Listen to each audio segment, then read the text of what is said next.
Next na step, gagawin natin tong maglalagay tayo ng orange na gradient, yellow and orange na gradient dito sa swords and axe.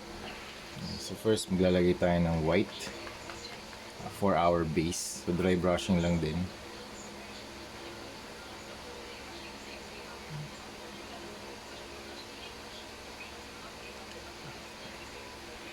Ayan, and then orange naman.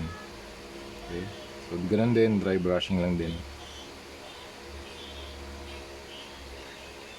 Pati dito sa axe.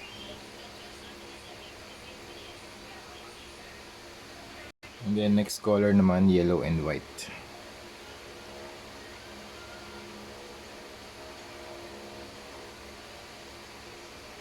And then next color, yung lightest white yung i-apply natin.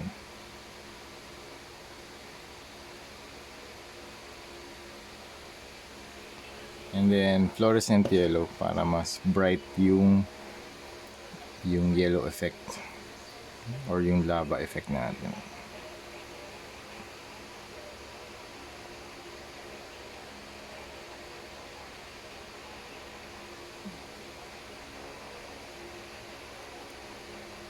Okay.